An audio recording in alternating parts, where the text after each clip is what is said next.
पिछले 70 सालों में हमने कंप्यूटर के आने से लेकर स्मार्टफोन्स तक, मून लैंडिंग से लेकर जीन एडिटिंग तक ऐसे इनोवेशंस और माइलस्टोन्स अचीव किया है जिसने हमारी पूरी दुनिया को ही बदल कर रख दिया। बट आने वाले 70 सालों में मंगल में इंसानी बस्तियां बसाने से लेकर सोलर सिस्टम के बाहर कदम रखने जैसे कुछ ऐसी चीजें अचीव करेंगे जो हम आज की तारीख में सोच भी नहीं सकते। तो आइए देखते हैं हमारा फ्यूचर कैसा होने वाला है।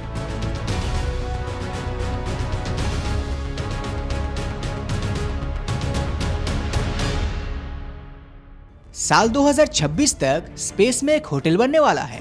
अब व्हील के शेप के इस होटल का नाम वॉयेजर स्टेशन होगा, जिसमें एक नॉर्मल होटल की ही तरह सारी सुख सुविधाएं होगी और इसमें एक समय पर 225 गेस्ट रह पाएंगे। 11,600 स्क्वायर फीट में फैली इस होटल का कंस्ट्रक्शन 2026 तक कंप्लीट होने का अनुमान लगाया जा रहा है। लेकिन अगर हम धरती के अंदर देखें तो लगातार बढ़ते ओशंस लेवल के चलते ये प्रेडिक्ट किया जा रहा है कि 2028 तक इटली का वेनिस शहर पानी में डूब जाने वाला है और यहाँ पर कोई भी नहीं रह पाएगा। इनफैक्ट साल 2030 तक एम्स्टर्डम, बैंकॉक और कोलकाता जैसे कई शहरों के पानी के नीचे डूबने का खतरा मंडरा रहा है।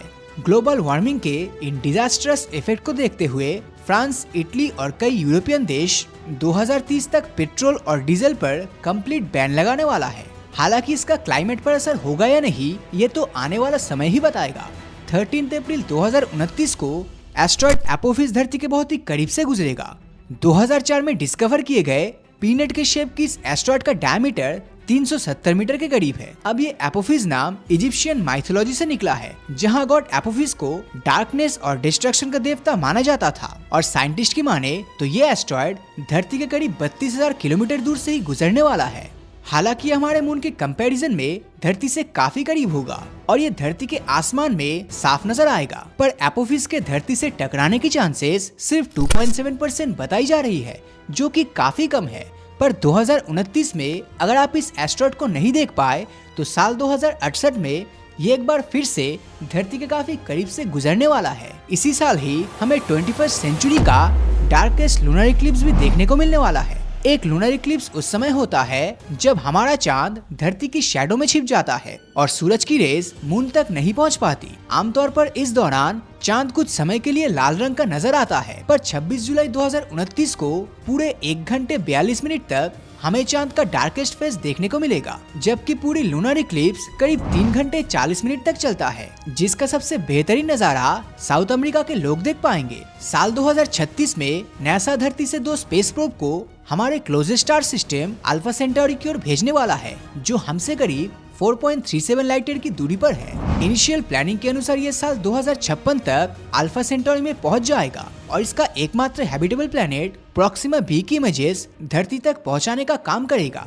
इन स्पेस प्रोब टेक्नोलॉजी में सोलर सेल टेक्नोलॉजी का यूज किया जाएगा। अब इस सेल टेक्नोलॉजी में ये सेल कोई शिप या जहाज नहीं, बल्कि बहुत ही पतली सी एक शीट है, किसी प्लास्टिक रैपिंग पेपर की तरह, जो प्लास्टिक पेपर से भी हल्का है, मगर मजबूती इसकी डायमंड की जितनी है। तो इसी सेल को सिर्फ कुछ नैनोमीटर्स पतली थिन फॉर्म में स्पेसशिप में डाल दिया जाएगा, जो स्पेस में सनलाइट की रेस की मदद से स्पेसशिप को आगे ले जाने में मदद करेगा। अब ये सोलर सेल लाइट की स्पीड के 25 to 30% तक स्पीड अचीव कर लेगा और स्पेस में ट्रैवल करता रहेगा और इसी के साथ इंटरस्टेलर ट्रैवल के हमारे सपने को पूरा करने में कामयाब हो जाएगा। साल 2037 में हमें धरती के क्लाइमेट में एक मेजर शिफ्ट देखने को मिलेगा, क्योंकि नासा के अनुसार 2037 तक नॉर्थ पोल पर मौजूद आर्कटिक शीट पूरी तरह से पिघल जाएगा। साल 1979 से ही आर्कटिक आइस की स्टडी की जा रही है, जिसके अनुसार ये हर साल 13.1% से कम हो रही है। 2037 के गर्मियों के मौसम में आर्कटिक में बर्फ का नामो निशान नहीं रहेगा,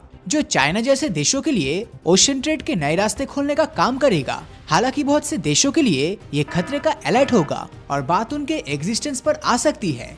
साल 2040 में हमें धरती के आसमान में पैरेड ऑफ प्लैनेट्स देखने को मिलने वाला है, जिसके दौरान सोलर सिस्टम के सारे प्लैनेट्स एक लाइन में नजर आएंगे। चांद, जुपिटर और वीनस जैसे प्लैनेट्स आसमान में तो इजीली विजिबल होता है, पर 8 सितंबर 2040 को अगर आसमान साफ रहता है तो शायद हम सारे प्लैनेट्स को एक साथ देख पाएंगे। हालांकि आप सिर्फ 5 प्लैनेट्स और चांद को ही खाली आंखों से देख पाओगे, बाकी यूरेनस और नेपच्यून को देखने के लिए आपको टेलीस्कोप की रिक्वायरमेंट होगी। गूगल के फेमस कंप्यूटर साइंटिस्ट और फ्यूचरिस्ट रे कर्टजेल मानते हैं कि साल 2045 तक रोबोट्स पूरी तरह से इंसानों पर राज करने लगेंगे। इसे टेक्नोलॉजिकल सिंगुलरिटी नाम दिया गया है, जिसके अनुसार 2045 तक रोबोट्स ही धरती का सबसे इंटेलिजेंट जीव बन चुका होगा। रिसेंटली ChatGPT और मिडजर्नी जैसे AI सॉफ्टवेयर्स जिस तेजी से एडवांस हो रहा है, उन्हें देखते हुए इस बात की पॉसिबिलिटी को बिल्कुल भी इग्नोर नहीं किया जा सकता। साल 2048 में एंटार्क्टिक ट्रीटी खत्म हो जाएगा,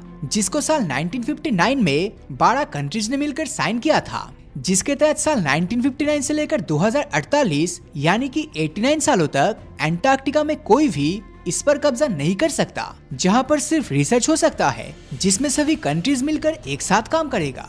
अब क्योंकि एग्रीमेंट 2048 में खत्म होगा, तो इसीलिए इस एग्रीमेंट को इसी तरह आगे भी 100 सालों के लिए एक्सटेंड किया जाएगा या फिर इसमें कुछ चेंजेस होंगे।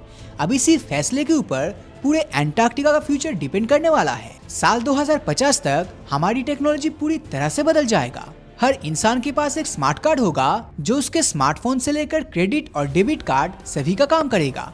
इसके थ्रू आप लिटरली अपना काम कर पाएंगे और आपके सारे फाइनेंशियल ट्रांजैक्शन भी इसी स्मार्ट कार्ड के थ्रू हो जाएगा। साल 2050 में आपके घर रोज न्यूज़पेपर नहीं आने वाला, बल्कि एक ही न्यूज़पेपर में रोज खबरें बदली जाएगी। कहने का मतलब ये कि आप एक ऐसा न्यूज़पेपर खरीदोगे जो डिजिटल होगा और जिसके पेपर को आप कागज की तरह फाड़ भी नहीं पाओगे। इसमें गूगल की तरह हर दिन न्यूज अपडेट होती जाएगी और आप ट्रेडिशनल न्यूज़पेपर का मजा एडवांस टेक्नोलॉजी के साथ उठा पाओगे। दुनिया की सबसे बड़ी ई-कॉमर्स कंपनी Amazon फ्यूचर में एक डस्टबिन लाने वाला है, जो सामान खत्म होने के बाद आपके फेंके हुए रैपर से बारकोड को स्कैन कर लेगा। इसका सिग्नल ऑटोमेटिकली Amazon तक पहुंच जाएगा और Amazon उस खत्म हो चुके सामान को आपके घर पर डिलीवर कर देगा। वही साल 2052 में हमें 21st सेंचुरी का ब्राइटेस्ट सुपरमून देखने को मिलेगा। इस दौरान चांद धरती से 27,000 किलोमीटर से ज्यादा करीब रहने वाला है, जो इसे एक मस्ट वॉच एस्ट्रोनॉमिकल इवेंट बना देगा। चांद हमारी धरती के अराउंड एक एलिप्टिकल ऑर्बिट में मूव करता है, जहां कुछ पॉइंट धरती के बहुत ही करीब तो कुछ पॉइंट बहुत ही दूर होता है। जब चांद अपनी ऑर्बिट में धरती से सबसे दूरी पर होता है, तो उस पॉइंट को हम एपोजी कहते हैं, जबकि क्लोजेस्ट पॉइंट को पेरिजी कहा जाता है। अब 6 दिसंबर 2052 को भी कुछ ऐसा ही होने वाला है। साल 2075 तक धरती की ओजोन लेयर पूरी तरह से रिकवर हो जाएगा। अब इसी खतरे को देखते हुए साल 1987 में दुनिया की सभी देशों ने क्लोरोफ्लोरोकार्बन के प्रोडक्शन को रोकने के लिए एक ट्रीटी साइन की थी। आज के समय में इसके पॉजिटिव इफेक्ट्स नजर आ रहे हैं और ओजोन लेयर काफी हद तक रिकवर भी हो चुका है। हालांकि साइंटिस्ट के अनुसार इसे पूरी तरह रिकवर होने में साल 2075 तक का समय लग जाने वाला है। साल 2084 में मंगल के आसमान में आपको अर्थ एक्लिप्स देखने को मिलेगा।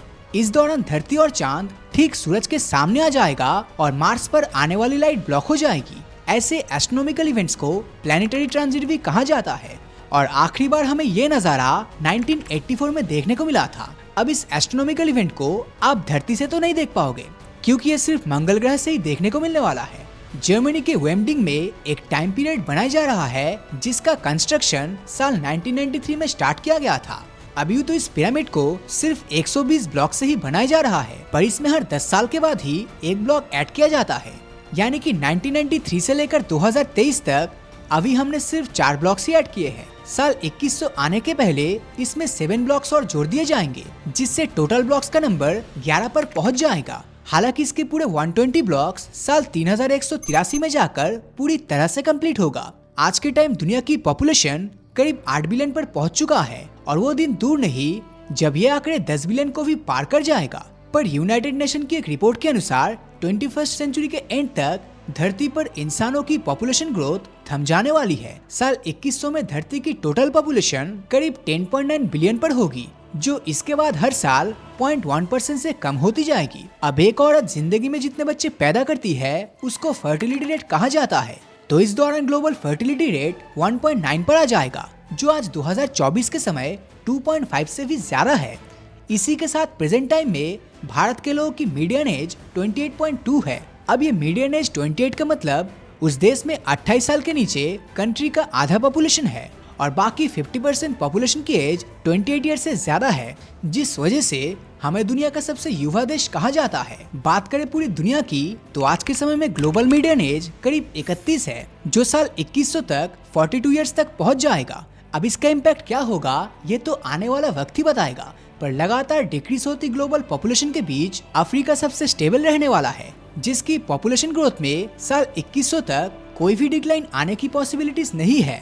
अब आखिर में बात करते हैं साउथ अमेरिका में फैले अमेज़न रेन फॉरेस्ट की, जो धरती की 20% ऑक्सीजन प्रोड्यूस करता है। लेकिन ऐसा माना जा रहा है कि साल 2100 तक 83% से ज्यादा अमेज़न रेन फॉरेस्ट खत्म हो जाएगा। साल 2009 में यूके की नेशनल सर्विस ने एक रिपोर्ट जारी की थी, जिसके अनुसार साल 2055 तक धरती का एवरेज टेम्परेचर करीब 4 डिग्री सेल्सियस बढ़ जाएगा और कई देशों में तो इसमें 16 डिग्री सेल्सियस तक का उछाल देखने मिलेगा।